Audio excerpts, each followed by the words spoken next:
Hello students, हमने अभी तक डायोड के बारे में पढ़ा। डायोड के बारे में जब हम बात कर रहे थे तो मैंने ये बताया था कि डायोड में work as a open circuit in the reverse bias and short circuit in the forward bias. तो डायोड आइडियली जब हम देखें, आइडियली जब डायोड की बात करें तो क्या होता है, आइडियल कैरेक्टरिस्टिक डायोड की क्या होती हैं। देखिए मैं एक बार बता देता हूँ, उसके बाद फिर हम आगे नेक्स्ट टॉपिक पे मूव करेंगे। तो डायोड के अंदर क्या होगा कि जब वो फॉरवर्ड बायस में होगा तो उसकी कैरेक्टरिस्टिक इस टाइप में लाई करेंगे, यहाँ means that will work as short circuit. और जब वो रिवर्स बायस में होगा तो उसकी आइडियली जो कैरेक्टरिस्टिक है वो इस लाइन पर लाई करेंगे। ठीक है, तो ये आइडियल कैरेक्टरिस्टिक है। प्रैक्टिकल कैरेक्टरिस्टिक हम डिस्कस कर चुके हैं ऑलरेडी। तो आइडियल कैरेक्टरिस्टिक मैंने इसलिए बताई थी ताकि आइडियली हम ये देख पाएँ कि हाँ आइडियली उसका बिहेवियर कैसा डिजायरेबल होता है। तो डायोड जब हमने एक सेमीकंडक्टर डिवाइस बनाई तो उससे हमारा एक फॉरवर्ड बायस और रिवर्स बायस में वो एज ए शॉर्ट सर्किट और ओपन सर्किट तो वर्क कर रहा था, लेकिन वहाँ ऐसा नहीं था कि हम उसके कंडक्शन को कंट्रोल कर पाएँ।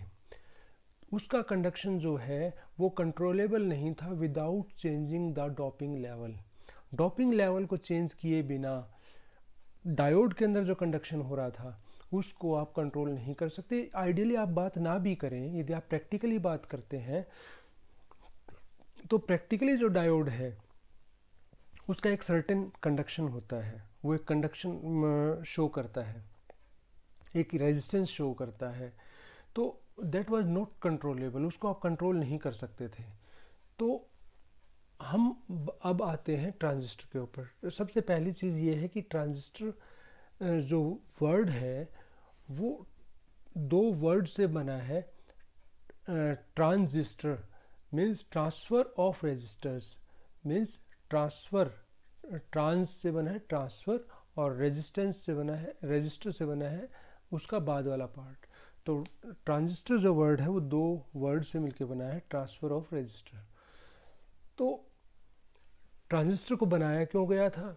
क्योंकि जब डायोड हमने सेमीकंडक्टर डिवाइस बनाई थी तो उसके अंदर कंडक्शन तो हो रहा था लेकिन वो कंट्रोल नहीं किया जा रहा था। दैट वाज नॉट कंट्रोलेबल, उसको कंट्रोल नहीं कर पा रहे थे। वो जैसे जैसे आप वोल्टेज इंक्रीज करते तो करंट इंक्रीज हो रहा था, जैसे जैसे वोल्टेज डिक्रीज करते तो करंट डिक्रीज हो रहा था। लेकिन किसी पर्टिकुलर वोल्टेज के ऊपर जो करंट की वैल्यू आएगी वही आएगी चाहे आप कितनी बार एक्सपेरिमेंट कर लो। ठीक है, तो it means for a particular voltage level आप ये चाहते हो कि इसमें ये करंट फ्लो ना करके कोई दूसरा करंट फ्लो करे, कोई और करंट फ्लो करे, तो इट मीन्स वो पॉसिबल नहीं था। जैसे मैं आइडियल कैरेक्टरिस्टिक ड्रॉ करता हूँ एक रियल डायोड की, एक प्रैक्टिकल डायोड की। तो इस टाइप का कुछ कैरेक्टरिस्टिक हमने पढ़ी है। तो इट मीन्स यदि मैं यहाँ पर बात करूँ V और यहाँ पर बात करूँ मैं I, तो यहाँ क्या होता है कि यदि इस पॉइंट के ऊपर, इस पॉइंट के ऊपर इतना करंट है, इतना करंट है means this level of current, यहाँ इतना करंट है, तो क्या होगा कि और इतनी वोल्टेज है, तो इट मीन्स आप इस एक्सपेरिमेंट को कितनी बार भी कर लो ये इतना करंट और इतनी वोल्टेज शो करेगा। मीन्स कितना करंट, इतना करंट यहाँ पर और इतनी वोल्टेज, ये वोल्टेज लेवल शो करेगा और ये करंट लेवल शो करेगा, ये करंट लेवल और वोल्टेज लेवल शो करेगा। अब आप ये चाहें कि इतने वोल्टेज के ऊपर ये करंट कम शो करे तो वो नहीं करेगा जब तक कि इसके अंदर डोपिंग लेवल चेंज ना किया जाए। तो डायोड के अंदर कंडक्शन को, या आप ये कह सकते हो कि उसके रेजिस्टेंस को आप चेंज नहीं कर सकते थे। लेकिन जब आप ट्रांजिस्टर की बात करते हैं तो ट्रांजिस्टर के अंदर हमने उस चीज़ को कंट्रोल किया। इट मीन्स क्या है कि ट्रांजिस्टर के अंदर there are 3 terminals, emitter, base and collectors, उनकी भी हम बात करेंगे। तो क्या हुआ कि जो ट्रांजिस्टर था उसके अंदर 3 टर्मिनल हैं बेसिकली और 2 जंक्शन हैं, ये एमिटर, बेस और कलेक्टर्स। जब एमिटर बेस कलेक्टर की बात आती है तो क्या हुआ कि एक साइंटिस्ट थे एबर्समोल, उन्होंने कहा कि जब आपने emitter base collector means NPN या पीएनपी बनाना है, एनपीएन या पीएनपी बनाना है, तो क्या ऐसा नहीं हो सकता कि हम दो पीएन और एक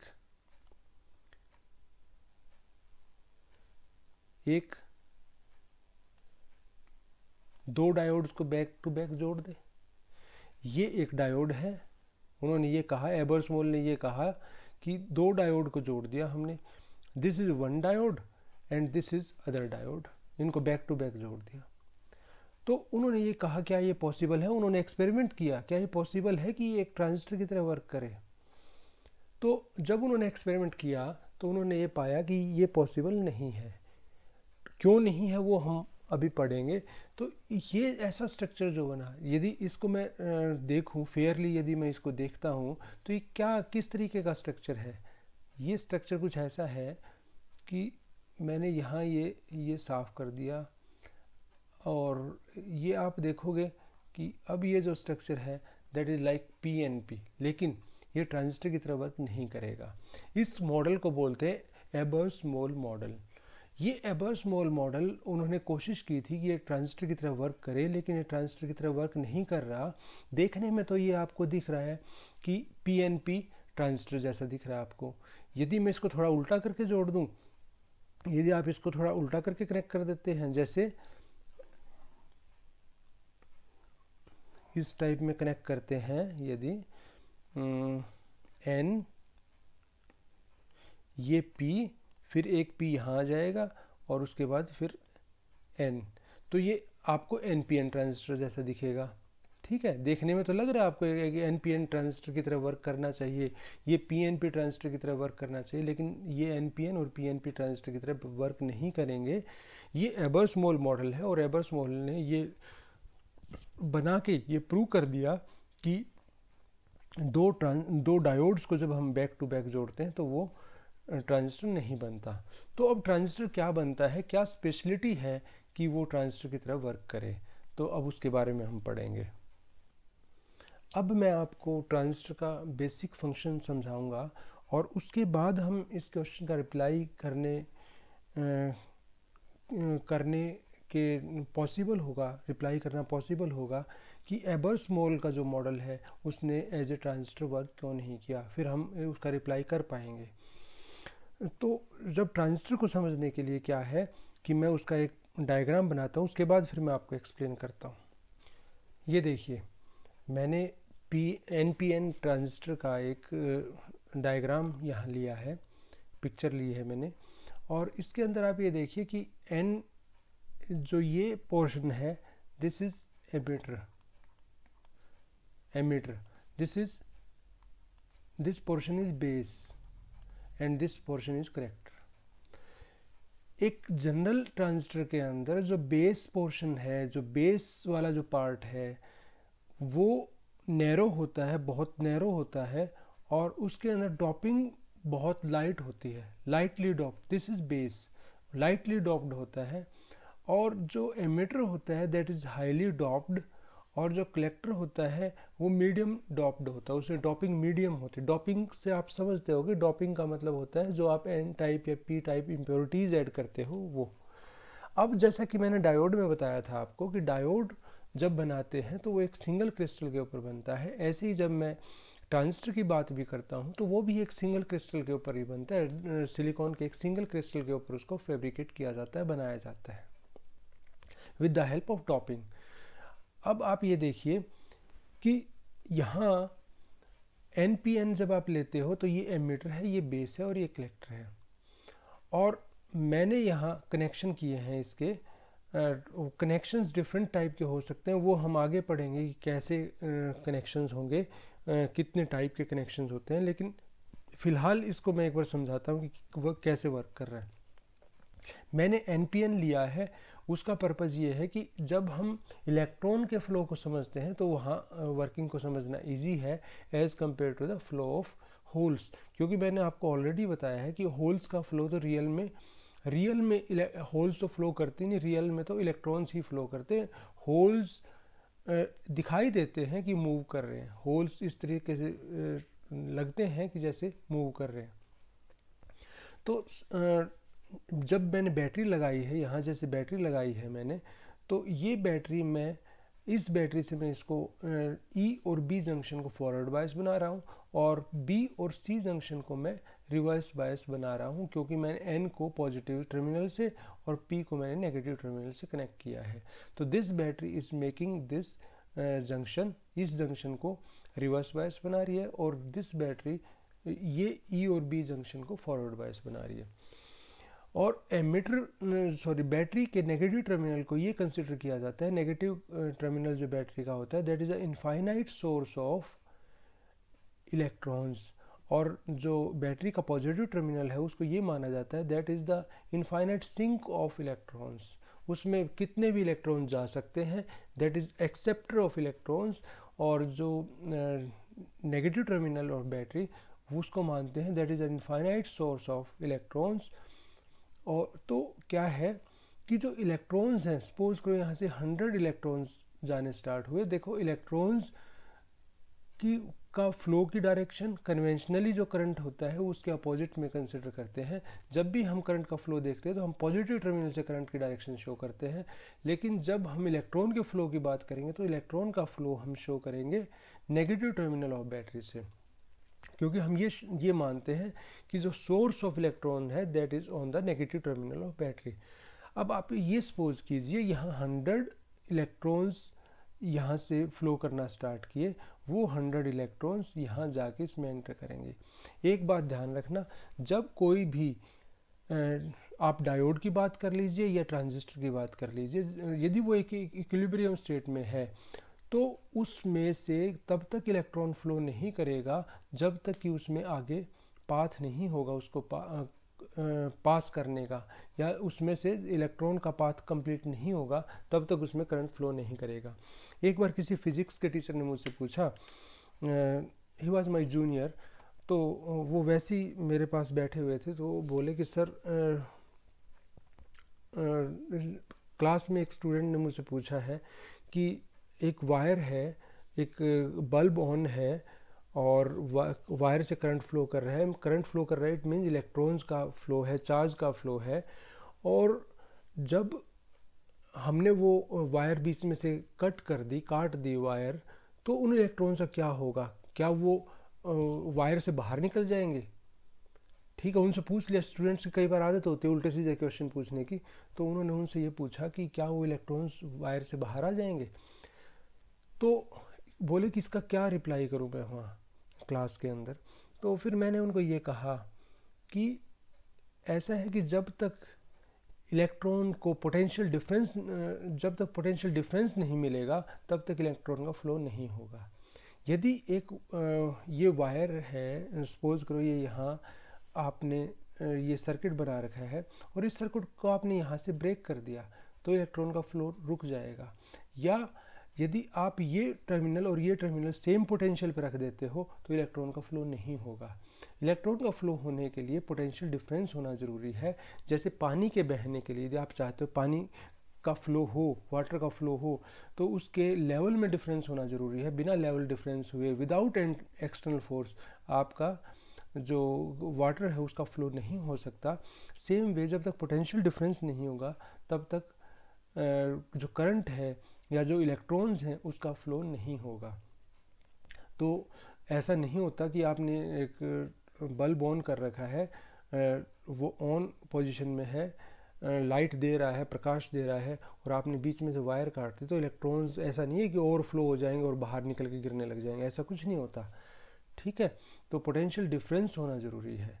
तो यहाँ जो टर्मिनल, जो positive terminal of battery, negative terminal of battery, इसमें मैंने यही तो बताया है कि ये इनफाइनाइट सोर्स ऑफ इलेक्ट्रॉन्स है, ये इनफाइनाइट एक्सेप्टर या सिंक ऑफ इलेक्ट्रॉन्स है। एक तरफ से कोई चीज़ आ रही है, एक तरफ से जा रही है। तो क्या है कि अभी मैं ये बात कर रहा था कि जब इक्विलिब्रियम में कोई ट्रांजिस्टर या डायोड होता है तो उसके अंदर इलेक्ट्रॉन्स तभी फ्लो करते हैं जब उतने ही इलेक्ट्रॉन्स बाहर निकल रहे होंगे। आप ऐसा नहीं कर सकते कि एक सेमीकंडक्टर है या कोई मेटल है, उसके अंदर आप इलेक्ट्रॉन सिर्फ एंटर करवा रहे हो और बाहर ना निकल रहे हो, ऐसा नहीं हो सकता। याद रखना इस चीज़ को। यदि इसके अंदर 100 इलेक्ट्रॉन जा रहे हैं तो 100 बाहर भी निकलने चाहिए, ये याद रखना। तो किसी भी इक्विलिब्रियम पोजीशन में जो कोई भी मेटल है, सेमीकंडक्टर इक्विलिब्रियम में ही होंगे, क्योंकि मैंने आपको बताया जो डिप्लेशन लेयर वगैरह बनने वो स्टार्टिंग में ही बन जाए, उसके बाद वो स्टेबल स्टेट में आ जाता है। तो उसके बाद यदि 100 इलेक्ट्रॉन्स उसमें जा रहे हैं तो 100 इलेक्ट्रॉन्स के बाहर भी जाएंगे। अब देखिए यहाँ से 100 इलेक्ट्रॉन इसके अंदर जा रहे हैं, और ये क्यों जा रहे हैं, 100 इलेक्ट्रॉन क्यों एंटर कर पा रहे हैं, क्योंकि अपोजिट साइड में इसकी अट्रैक्शन, फोर्स ऑफ अट्रैक्शन भी है जो पॉजिटिव की फॉर्म में है। तो ये इलेक्ट्रॉन्स यहाँ से आए और यहाँ से आके ये 100 इलेक्ट्रॉन्स यहाँ से इधर इस साइड मूव करेंगे, और इस साइड मूव करने के बाद वो यहाँ अट्रैक्ट होंगे। जो बेस रीजन है that is very lightly doped, और उसका जो रीजन विड्थ है वो भी बहुत कम है। ये तो समझाने के लिए यहाँ थोड़ा सा, फिर भी इनके कंपैरिजन काफ़ी नैरो दे रखी, काफ़ी वाइड दे रखी है, otherwise this is very thin और बहुत थिन है। उसके बाद जब इलेक्ट्रॉन्स यहाँ आएंगे तो ऑब्वियसली इलेक्ट्रॉन्स को होल्स अट्रैक्ट करेंगे और कोशिश करेंगे कि उनको रिकम्बाइन कर लें। लेकिन ये रीजन इतना इतना स्मॉल रीजन है कि इसके अंदर रिकम्बिनेशन है वो बहुत कम होंगे। मैंने आपको ये बताया जितने रिकम्बिनेशन होंगे उतने ही इलेक्ट्रॉन्स और भी निकल के बाहर आएंगे। मैंने आपको बताया था ना कि जितने इलेक्ट्रॉन्स आएंगे उतने ही वहाँ से बाहर भी निकलेंगे। तो सपोज करो यहाँ कुछ रिकम्बाइन हुए तो उतने इलेक्ट्रॉन्स यहाँ बाहर मूव कर गए। सपोज करो यहाँ 100 चले तो 2 इलेक्ट्रॉन्स यहाँ आ गए और 98 इलेक्ट्रॉन जो है वो आगे मूव कर गए। 98 इलेक्ट्रॉन्स यहाँ मूव कर गए, और यहाँ भी क्यों मूव कर गए, बिकॉज ये जो बैटरी है देयर इज लार्ज बैटरी, वो इसको अट्रैक्ट कर रही है, वो इनको अट्रैक्ट कर रही है। और उस बैटरी का जो पॉजिटिव टर्मिनल है that is attracting the electrons towards itself, तो वो उनको अपनी तरफ अट्रैक्ट कर रहा है। और जैसे ही वो यहाँ आएंगे इसको क्रॉस करेंगे और उसके बाद ये यहाँ आके रिकम्बाइन हो जाएंगे। यहाँ क्या होगा, ये 2 इलेक्ट्रॉन यहाँ आएंगे और ये इस तरीके से क्या होगा, ये 2 इलेक्ट्रॉन्स और ये इधर से 98 इलेक्ट्रॉन्स हुए और ये 100 इलेक्ट्रॉन्स कंप्लीट हो गए। ठीक है, तो ये इसका पूरा प्रोसेस चलेगा। जो इसका प्रोसेस हमने स्टार्ट किया था 100 से और वो 100 पर आकर ही ख़त्म हुआ। मैंने आपको ये बताया था जितने इलेक्ट्रॉन स्टार्ट होंगे किसी बैटरी से उतने ही इलेक्ट्रॉन्स दूसरे एंड पे और दूसरे एंड पे आके सिंक में आएंगे। तो ये बात तो थी इलेक्ट्रॉन फ्लो की। जब मैं करंट फ्लो की बात करता हूँ तो यहाँ देखिए, यहाँ एक करंट फ्लो होगा, इसको मैं बोलता हूँ आई, जिसको एमिटर करंट बोलते हैं। यहाँ जो करंट होगा वो करंट हमेशा इलेक्ट्रॉन के फ्लो के अपोजिट साइड में लेते हैं। यहाँ जो करंट होगा वो इनवर्ड होगा और उसको मैं आई बोलता हूँ। आई का मतलब है बेस करंट।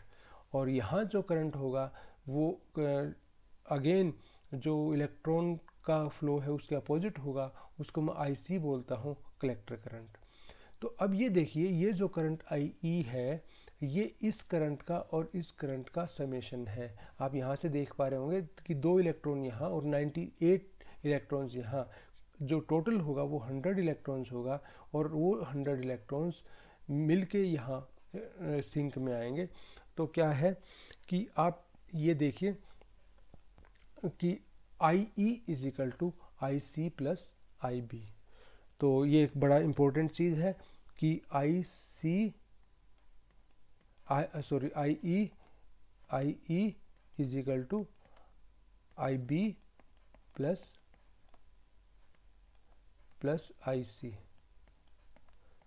जो आई बी है उसकी वैल्यू बहुत कम होती है, उसकी वैल्यू बहुत स्मॉल होती है, तो हम जनरली कई बार बोल देते हैं I E is approximately equal to I C, approximately equal to होता है। तो वो इसलिए बोलते हैं क्योंकि I B is very very small, इसलिए हम ऐसा बोल देते हैं। अब देखिए एबर्स-मोल मॉडल ने काम क्यों नहीं किया था। अब हम इस बात पे आते हैं, एबर्स-मोल मॉडल ने काम क्यों नहीं किया था। एबर्स-मोल ने जब अपना मॉडल बनाया तो उसने दो डायोड को बैक टू बैक जोड़ के तब बनाया था, और उसके अंदर क्या हुआ था कि यहाँ पर जो एन है और यहाँ जो पी आया, वो पी की जो विड्थ थी वो इससे डबल थी और इससे भी डबल थी। मीन्स ये दोनों जो एन और एन साइड थे वो आप थोड़ा बैक करके देखना, आपको दिख जाएगा। ये जो एन और एन साइड थे वो इसके कंपैरिजन में हाफ थे। तो इट मीन्स यहाँ जो इलेक्ट्रॉन्स का फ्लो होके जो पी में आ रहा था, तो सब का रिकम्बिनेशन यहाँ हो रहा था, ऑलमोस्ट सभी का रिकम्बिनेशन यहाँ हो रहा था, इट मीन्स जो इलेक्ट्रॉन्स थे वो कलेक्टर रीजन में नहीं जा रहे थे। ठीक है, और इसका मतलब क्या है कि जो करंट का जो फ्लो है वो इस पोर्शन में नहीं था। तो इसलिए एबर्स-मोल मॉडल ने एज ए ट्रांजिस्टर काम नहीं किया। तो अब ये देखिए आप कि यहाँ पर जो एमिटर है, एमिटर का मतलब होता है एमिट करना, छोड़ना। ठीक है, ये बेस है और कलेक्टर का मतलब होता है कलेक्ट करना। तो आप इसको इस तरीके से समझ सकते हैं, ये इसका काम है इलेक्ट्रॉन्स को एमिट करना और इसका काम है कलेक्ट करना।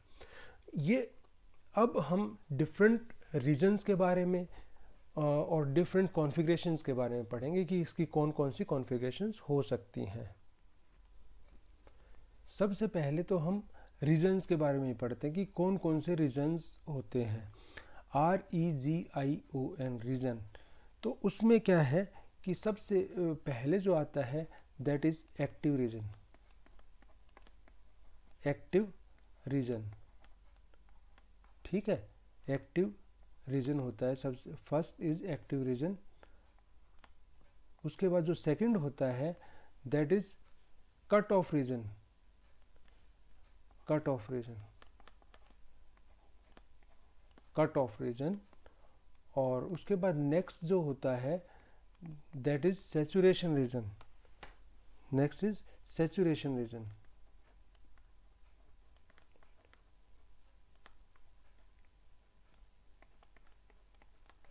सैचुरेशन रीजन, ठीक है। इसमें जो मैं बोल रहा हूँ उसको सुन लो ध्यान से, ये स्पेलिंग राइटिंग में कहीं प्रॉब्लम दिख रही है आपको तो सैचुरेशन रीजन। और लास्ट में जो होता है वो होता है inverse active region. Inverse active,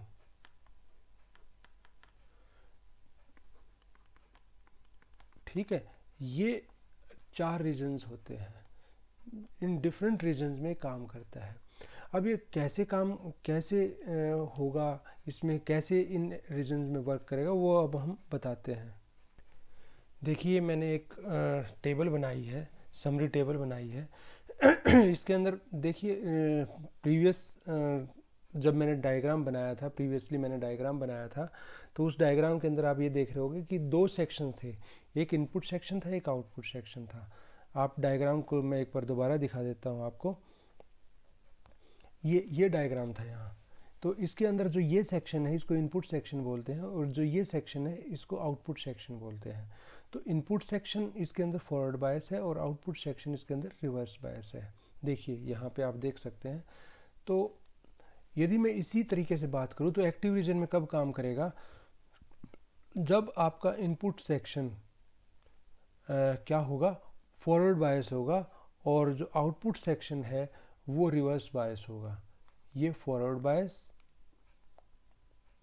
और आउटपुट सेक्शन है वो रिवर्स बायस। मैं पेन का कलर चेंज कर लेता हूँ, उससे आपको इजी होगा, it will be easy for you to understand. ये फॉरवर्ड बायस और ये रिवर्स बायस, तब ये एक्टिव रीजन में काम करेगा। उसके बाद है cut off region. Cut off region में ये रिवर्स बायस में होगा और ये भी रिवर्स में होगा, दोनों सेक्शन रिवर्स में होंगे, ठीक है, दोनों सेक्शन रिवर्स में होंगे। देखिए ये सेक्शन भी रिवर्स में होगा और ये सेक्शन भी रिवर्स, ये तो है ही रिवर्स में, तो ये भी रिवर्स में होगा। एक्टिव में करने के लिए ये एक्टिव में ही है, अभी जो है एक्टिव में ही है। तो रिवर्स के लिए कट ऑफ के लिए इसको भी रिवर्स में होना पड़ेगा। उसके बाद आता है सेचुरेशन। सेचुरेशन में ये भी फॉरवर्ड में होगा और ये भी फॉरवर्ड में होगा, दोनों फॉरवर्ड के अंदर होंगे सेचुरेशन रीजन के अंदर। तो सेचुरेशन रीजन में क्या होगा, दोनों फॉरवर्ड में होंगे, this will be in forward and this will also in forward. और इन्वर्स एक्टिव के अंदर ये रिवर्स में होगा और ये फॉरवर्ड के अंदर होगा। ठीक है, ये डिफरेंट रीजन्स हैं जिनमें आप ट्रांजिस्टर को यूज़ कर सकते हो। अब देखिए कौन सा रीजन, किस रीजन में हम कब काम करवाते हैं। जब एज ए एम्पलीफायर आपको काम लेना हो तो आप उसको एक्टिव रीजन में वर्क करवाओगे। जब आपको एज ए स्विच वर्क करवाना हो तब आप उसको कट ऑफ रीजन और सैचुरेशन रीजन में वर्क करवाओगे, तो एज ए स्विच काम करेगा। ठीक है, बहुत इंपॉर्टेंट फंक्शन है ये भी, क्योंकि एज ए स्विच इसको आप यूज़ कर सकते हो। तो यहाँ एज ए स्विच जब आप काम करवाओगे तो ये स्विच ऑफ होगा यहाँ और ये स्विच ऑन होगा यहाँ। ठीक है, और inverse active is rarely used, इसका यूज़ नहीं होता। तो ये 4 रीजन्स हैं जिसके अंदर ये काम कर सकता है। ये देखिए मैंने एक क्वाड्रेंट की हेल्प से शो किया है। ये जो V1 से रिप्रेजेंट कर रहा हूँ ये इनपुट वोल्टेज है, और ये जो V2 से रिप्रेजेंट कर रहा हूँ ये आउटपुट वोल्टेज है। तो यदि आप इस तरीके से रिप्रेजेंट करें तो फर्स्ट क्वाड्रेंट में सैचुरेशन रीजन आएगा जब दोनों फॉरवर्ड बायस हैं और दोनों पॉजिटिव हैं, और यहाँ क्या होगा, यहाँ एक्टिव रीजन आएगा, इसको फॉरवर्ड एक्टिव भी बोलते हैं, और इन्वर्स एक्टिव को हम रिवर्स एक्टिव भी बोल देते हैं। तो यहाँ क्या है कि ये जो इनपुट सेक्शन है वो फॉरवर्ड बायस होगा, output section reverse bias. Cut off region के अंदर दोनों रिवर्स बायस, दोनों नेगेटिव शो किए हुए हैं। यहाँ क्या है, जब इन्वर्स एक्टिव या रिवर्स एक्टिव की बात करते हैं तो यहाँ आपका क्या है कि जो इनपुट सेक्शन है वो रिवर्स बायस है और जो आउटपुट सेक्शन है वो फॉरवर्ड बायस है। तो ये मैंने आपको रिप्रेजेंट करके दिखाया है इसको, इसका मैं यूज़ बता चुका हूँ। अब हम बात करते हैं कि ये किस किस कॉन्फ़िगरेशन के अंदर काम करते हैं, क्या क्या कॉन्फ़िगरेशन। ये तो मैंने आपको एक्टिव, कट ऑफ, सैचुरेशन वगैरह ये बता दिया। अब कॉन्फ़िगरेशंस क्या क्या बनती हैं उसकी बात करते हैं हम। कॉमन बेस, कॉमन एमिटर और कॉमन कलेक्टर, इस तरीके से ये वर्क करते हैं। ये 3 कॉन्फ़िगरेशन होते हैं, दीज आर द कॉन्फ़िगरेशंस जिसमें ये वर्क करते हैं, जिसमें हाँ आप इसके कनेक्शंस कर सकते हैं। ठीक है, ये डिफरेंट, ये 3 कॉन्फ़िगरेशंस होते हैं, कॉमन बेस, कॉमन एमिटर और कॉमन कलेक्टर। किस कॉन्फ़िगरेशन की क्या इम्पोर्टेंस है और कैसे वो वर्क करता है वो अभी मैं आपको थोड़ा एक्सप्लेन करूंगा। देखिए common base, common emitter, common collector के लिए अब मैं आपको एक बार दिखाता हूँ दोबारा से डायग्राम। ये देखिए यहाँ कौन सा टर्मिनल कॉमन है, कौन से टर्मिनल इनपुट सेक्शन से भी जुड़ा हुआ है, इनपुट का पार्ट भी है और आउटपुट का पार्ट भी है, उससे ये डिसाइड होता है कि ये कौन सी कॉमन कॉन्फ़िगरेशन है। यहाँ देखिए, यहाँ ये जो बेस है ये this is a emitter, this is emitter, base and collector. मैंने आपको बताया था already, emitter, base and collector. तो यहाँ देखिए कि बेस के ऊपर जो टर्मिनल है वो कॉमन है, तो this is common base configuration. ठीक है, और कॉमन एमिटर, ऐसे ही कॉमन एमिटर कॉन्फ़िगरेशन होता है, फिर ऐसे ही कॉमन कलेक्टर कॉन्फ़िगरेशन होता है, उसके बारे में भी हम अभी बात करेंगे। तो अब देखिए कि कॉमन एमिटर, कॉमन बेस और कॉमन कलेक्टर, ये 3 कॉन्फ़िगरेशन हमने पढ़ी। देखिए बेसिकली हम जो ट्रांजिस्टर का यूज़ करते हैं एज ए स्विच करते हैं या एज ए एम्पलीफायर करते हैं। तो जब हम एज ए स्विच यूज़ करेंगे तब तो कोई फ़र्क नहीं पड़ता, आप कोई भी कॉन्फ़िगरेशन यूज़ करते हैं। लेकिन कॉन्फ़िगरेशन मैंने 3 बताई ना, कॉमन बेस, कॉमन एमिटर और कॉमन कलेक्टर, 3 बताई मैंने आपको। तो आप कोई भी कॉन्फ़िगरेशन आप यूज़ कर सकते हैं। लेकिन जब आप एज ए एम्पलीफायर काम करते हैं तो मैटर करता है कि आप कौन सा कॉन्फ़िगरेशन यूज़ कर रहे हैं। तो तीनों कॉन्फ़िगरेशन के मैं आपको क्या एडवांटेज है और क्या लिमिटेशंस हैं वो डिस्कस करूँगा यहाँ अभी। और तीनों कॉन्फ़िगरेशन के लिए क्या उनके पैरामीटर्स हैं, क्या इनपुट पैरामीटर है, क्या आउटपुट पैरामीटर है, वो डिस्कस करूँगा।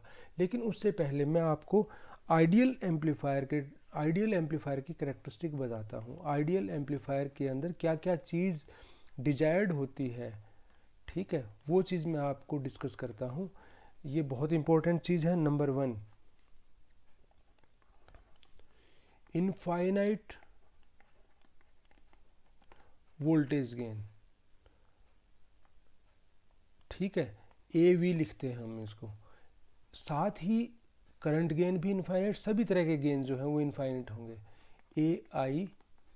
एंड साथ में जो पावर गेन है वो भी हम इनफाइनाइट लिखते हैं। हम ये मानते हैं कि जो आइडियल एम्पलीफायर होगा उसमें सभी तरह के गेन आपको मिलेंगे और इनफाइनाइट गेन मिलेंगे। नंबर 2, इनपुट इम्पीडेंस जो होगा वो क्या होगा, दैट मस्ट बी इनफाइनाइट। वो क्या होना चाहिए, इनफाइनाइट होना चाहिए, ठीक है, वो अभी मैं बताऊंगा क्यों होना चाहिए। Number 3, output impedance must be 0, ठीक है, आउटपुट इम्पीडेंस जो है दैट मस्ट बी 0, वो 0 होना चाहिए। इनपुट इम्पीडेंस इनफाइनाइट क्यों होना चाहिए और आउटपुट इम्पीडेंस 0 क्यों होना, ये चीज़ तो समझ आती है, फर्स्ट वाली चीज़ तो समझ आती है, लेकिन इनपुट इम्पीडेंस इनफाइनाइट क्यों होना चाहिए और आउटपुट इम्पीडेंस 0 क्यों होना चाहिए, उसके बारे में अभी मैं थोड़ा सा बता देता हूँ आपको। देखिए, जनरली जो एम्पलीफायर होता है, एम्पलीफायर सिंगल स्टेज में ना होके जनरली वो क्या होता है, मल्टीपल स्टेज होती हैं। और यदि सिंगल स्टेज भी हो तब भी जो मैं अब बात आपको एक्सप्लेन करने जा रहा हूँ वो उतनी ही रेलेवेंट है, सिंगल स्टेज भी है तो। ये मैंने एक इनपुट है ये इसकी, और दिस इज आउटपुट, और ये यहाँ जो आपको दिख रहा है ये इंटरमीडिएट स्टेट है। यहाँ ये एम्पलीफायर 1 है और ये है amplifier 2, this is amplifier 2, amplifier 1 और 2 है ये। अब देखिए, इस एम्पलीफायर की जो आउटपुट है वो इस एम्पलीफायर की इनपुट है, इसकी जो आउटपुट है वो इसकी इनपुट है। अब मैं आपको ये समझाने जा रहा हूँ कि आउटपुट इम्पीडेंस इसका इनफाइनाइट, इनपुट इम्पीडेंस इनफाइनाइट क्यों होना चाहिए और आउटपुट इम्पीडेंस 0 क्यों होना चाहिए। इसका इनपुट इम्पीडेंस इनफाइनाइट होगा तभी ये मैक्सिमम इनपुट को या सारी इनपुट को अपने अक्रॉस ड्रॉप करवाएगा। मीन्स इसकी इनपुट लेने की टेंडेंसी 100% होगी यदि इसका इनपुट इम्पीडेंस इनफाइनाइट होगा तो। यदि इसका इनपुट इम्पीडेंस लो है, इट मीन्स इसने अपने इनपुट में कम वोल्टेज ड्रॉप करवाया। इट मीन्स जो इसको इनपुट दी जा रही थी इसने वो सारी नहीं ली, उसका कुछ पोर्शन इसने पिक किया और उसको वो प्रोसेस करेगा।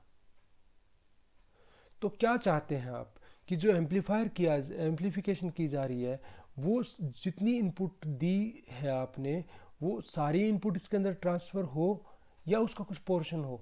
ऑब्वियसली हम ये चाहते हैं जो हम इनपुट सिग्नल दे रहे हैं वो सारा का सारा प्रोसेस होने के लिए अंदर चला जाए। इसके प्रोसेस होने के बाद जब इसके आउटपुट में आएगा तो क्या है, हम ये चाहते हैं कि इसका आउटपुट इम्पीडेंस 0 होना चाहिए, सो दैट कि यहाँ जो आउटपुट आ रही है उसका इसके अक्रॉस इस के आउटपुट सेक्शन में ड्रॉप ना हो, सारा का सारा आपको आउटपुट में मिले।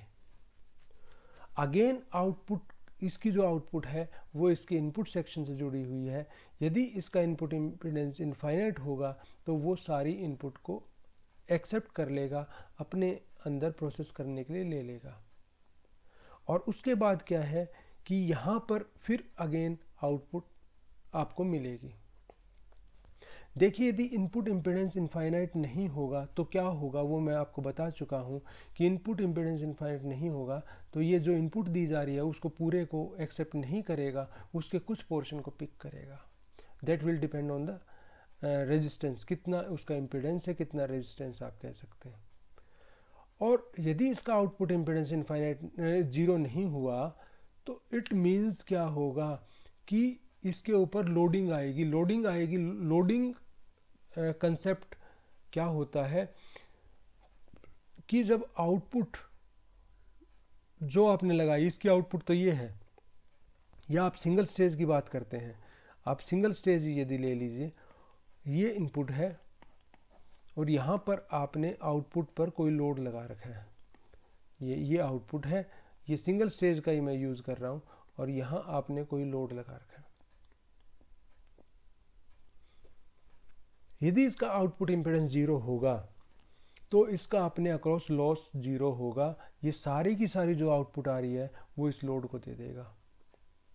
और यदि इसका अपना इम्पीडेंस कुछ है तो ये सारा इसको नहीं देगा, फिर क्या लगेगा, पोटेंशियल डिवाइडर फॉर्मूला लगेगा, कुछ ड्रॉप इसके अक्रॉस होगा और कुछ ड्रॉप यहाँ होगा।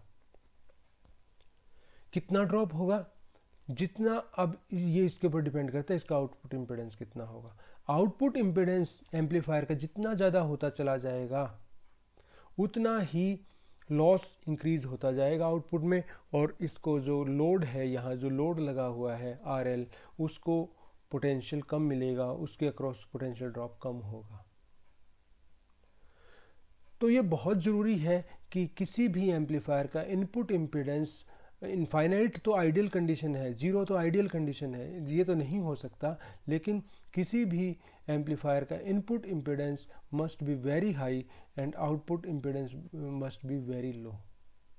ये आइडियल कंडीशन से हटके यदि मैं बात करूँ, रियलिस्टिक कंडीशन में बात करूँ, तो ये डिजायर्ड है, ये होना चाहिए। तो अब मैं यदि उन सबको कंपेयर करूँ तो मैं क्या पाऊंगा, देखिए ये आ जाइए,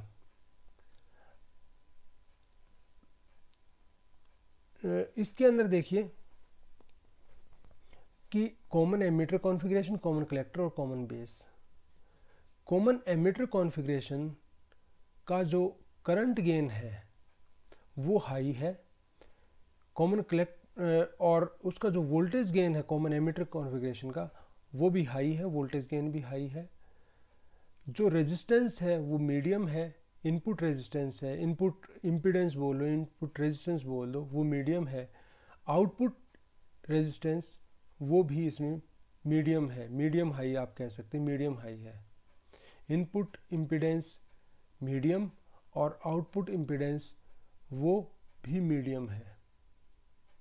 ठीक है, यदि आप ये देखो कि इसके अकॉर्डिंग और इसके अकॉर्डिंग जब आप बात करते हो तो ये ठीक है, लेकिन ये these are not so much favourable, बहुत ज़्यादा फेवरेबल नहीं है। ठीक है, काम चला सकते हैं। अब देखिए ओरो को कंपेयर करते हैं कि ओरो में क्या इससे बेटर कंडीशन कुछ मिलेगी। जब कॉमन कलेक्टर कॉन्फ़िगरेशन की बात करता हूँ तो उसके अंदर क्या होगा कि आपको करंट गेन तो ठीक मिलेगा, लेकिन जो वोल्टेज गेन है वो एक से भी कम है, 1 से भी कम है। यदि आप जो वोल्टेज दे रहे हो आपको उससे कम वोल्टेज आउटपुट में मिलेगी, इट मीन्स ये तो ठीक नहीं है। ये चीज़ तो ठीक है लेकिन ये चीज़ ठीक नहीं है।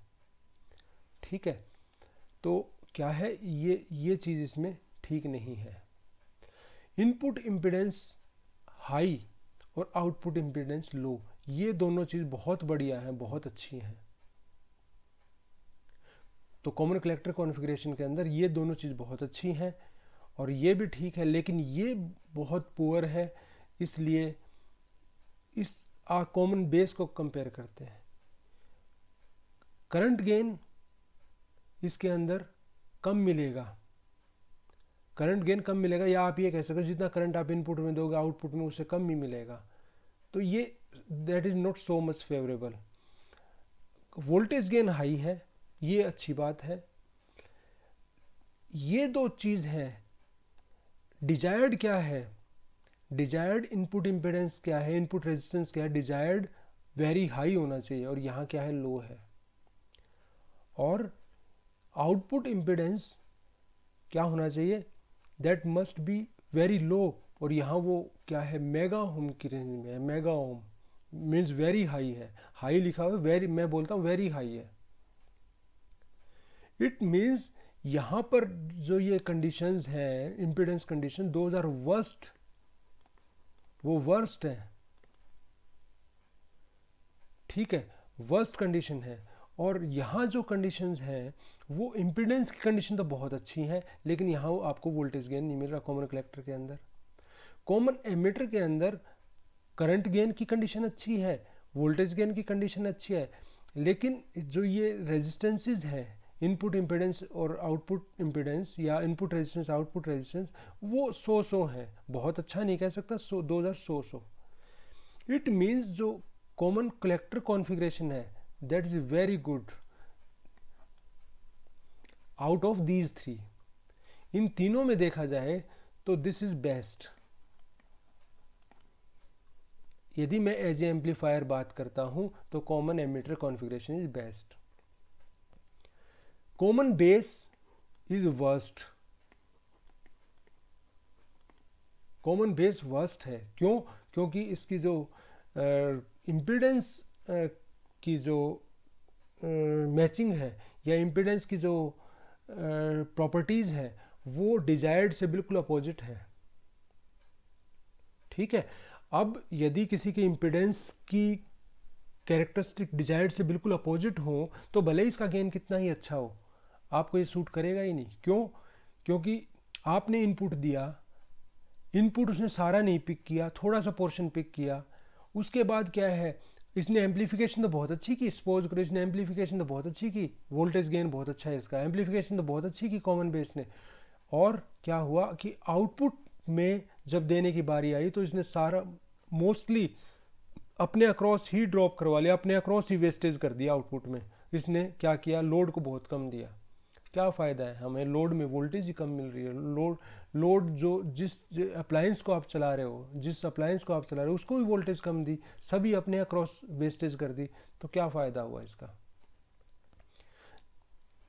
Common emitter configuration is best. Common collector configuration हम यूज़ करेंगे as a voltage follower, voltage follower की तरह यूज़ करते हैं हम इसको, या हम इसको सॉरी एमिटर फॉलोवर बोलते हैं इसको, वोल्टेज फॉलोवर नहीं, एमिटर फॉलोवर। और इसको हम एज ए बफर यूज़ करते हैं। बफर का मतलब यहाँ क्या है, बफर का मतलब ये है कि इम्पीडेंस मैचिंग के लिए हम इसको यूज़ करते हैं। इम्पीडेंस मैचिंग अभी मैं आपको बताऊंगा, जब मैं कॉमन कलेक्टर कॉन्फ़िगरेशन समझाऊंगा तो मैं आपको वो चीज़ भी एक्सप्लेन करूंगा। अभी हमने इतना समझ लिया कि कौन सी कॉन्फ़िगरेशन अच्छी है और कौन सी ख़राब कॉन्फ़िगरेशन है। तो मेरा मेन कंसंट्रेशन जो अब आगे के लेक्चर में रहेगा वो कॉमन एमिटर कॉन्फ़िगरेशन के ऊपर ही रहेगा।